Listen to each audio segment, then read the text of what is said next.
Esse vídeo foi feito com o apoio da MIP Cards. Venda e compre seus cards de Magic, de Yu-Gi-Oh! E Pokémon de uma forma segura. Link na descrição. Aleister Crowley era um influente ocultista britânico, responsável pela fundação da doutrina Thelema. Ele é conhecido hoje em dia por seus escritos sobre magia, especialmente o Livro da Lei, o texto sagrado e central da Thelema. Crowley também era mago, hedonista e crítico social. Em muitos dos seus escritos, ele ia contra os valores morais e religiosos do seu tempo, defendendo a liberdade pessoal e espiritual baseado em sua regra de fazes o que tu queres. Por causa disso, ele ganhou grande notoriedade em sua vida e foi declarado pela imprensa do seu tempo como o homem mais perverso do mundo. O arquétipo invocado é baseado em Aleister e seu Livro da Lei. Aleister, aquele que invoca, é a peça principal desse arquétipo e o representante do mago. Nesse vídeo, vamos conhecer o ocultismo por trás da invocação.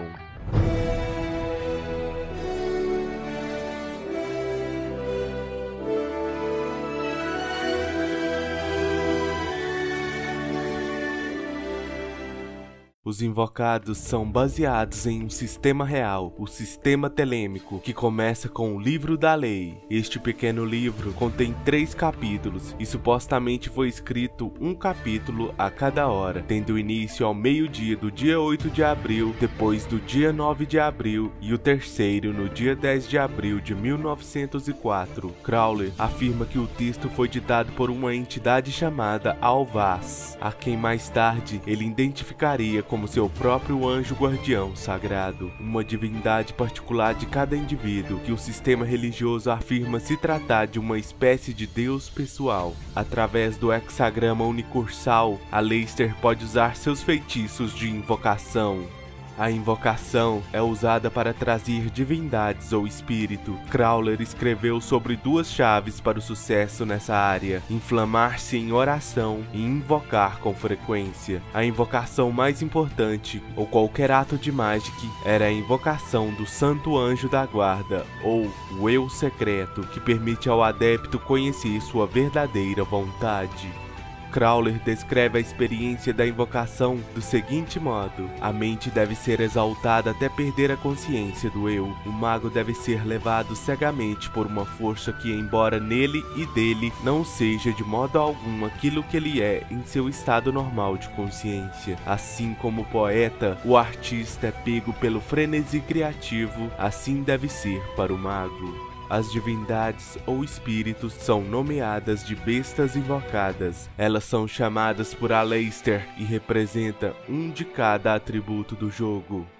No atributo Trevas, temos a besta Caliga, o invocado. Este monstro parece uma forma bestial do próprio Aleister. Seu nome é inspirado em Calígula, que ganhou fama de ser um dos personagens mais cruéis, depravados e insanos de todos os tempos. Aliás, você já deve ter ouvido mais de uma vez uma história sinistra envolvendo esse antigo imperador romano, como os relatos de que ele supostamente cometia incesto com suas irmãs, alimentava animais selvagens com seus prisioneiros e que ele tentou nomear seu cavalo como cônsul. Ninguém parece discutir o fato de que Calígula realmente era louco e que ele cometeu incontáveis atrocidades. Entretanto, muitos pesquisadores apontam que a maioria desses relatos mais horripilantes surgiram muito depois da morte do romano, como no caso do incesto com as irmãs, ato descrito pela primeira vez por Suetônio, um historiador meio fofoqueiro que viveu 80 anos após Calígula ser assassinado. Será que Calígula foi o primeiro imperador a sofrer com as fake news? Quem sabe, mas o fato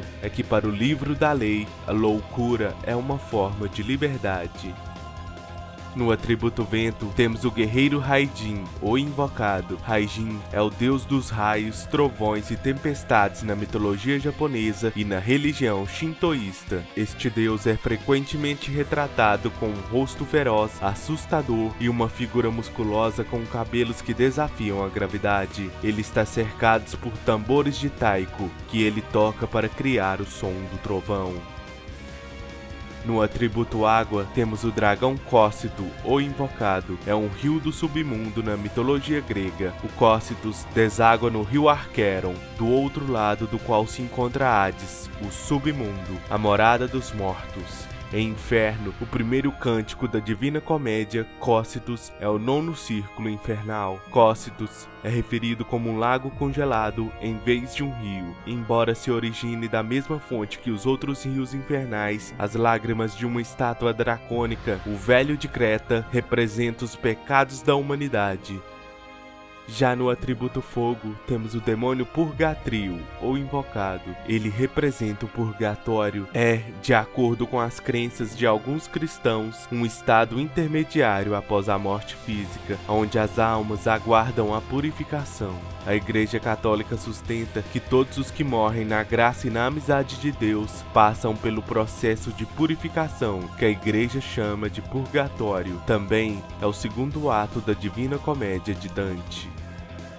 O atributo terra é representado por Magolancia, aquele que representa a Terra Australis, uma terra desconhecida do sul. Foi o continente hipotético inicialmente posicionado na antiguidade e que apareceu em mapas entre o século XV e XVIII. A existência da Terra Australis não se baseou em nenhuma pesquisa ou observação direta, mas na ideia de que as terras continentais do hemisfério norte deveriam ser equilibradas por terras do hemisfério sul. Essa teoria do equilíbrio de terra foi documentada no início do século V nos mapas de Macrobius, que usa o termo Australis pela primeira vez.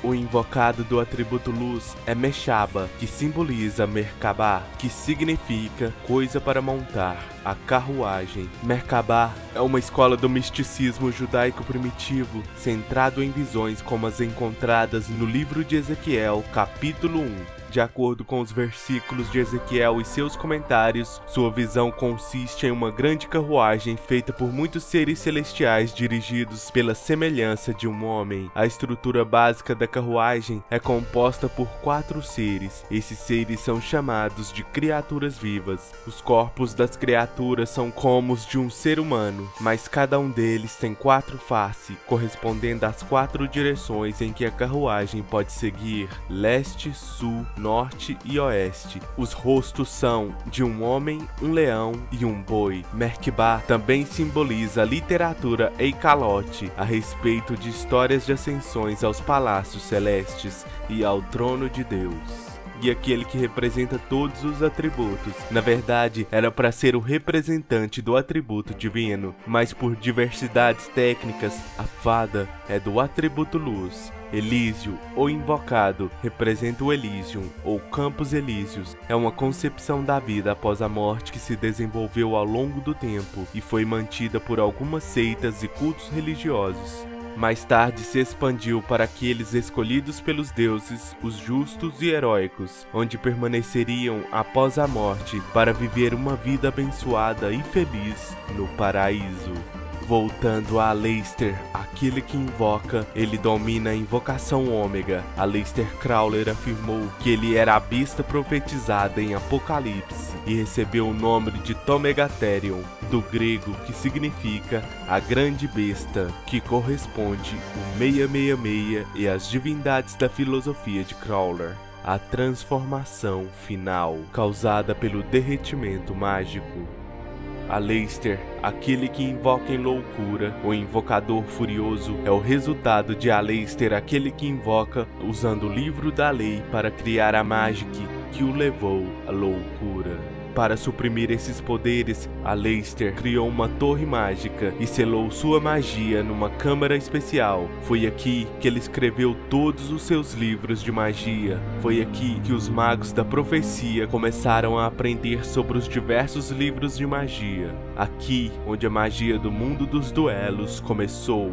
O ocultismo e magia são a marca registrada dessa forte mecânica de fusão que fortalece muitos decks de magia e é um arquétipo poderoso por si só. Na verdade, você deve usá-lo como desejar, afinal, fazes o que tu queres, há de ser tudo da lei. O amor é a lei, amor sob vontade.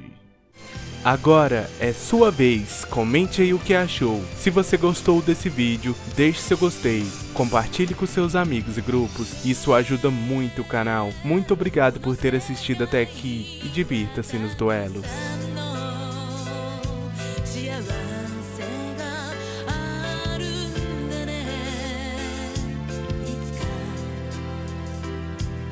Daddy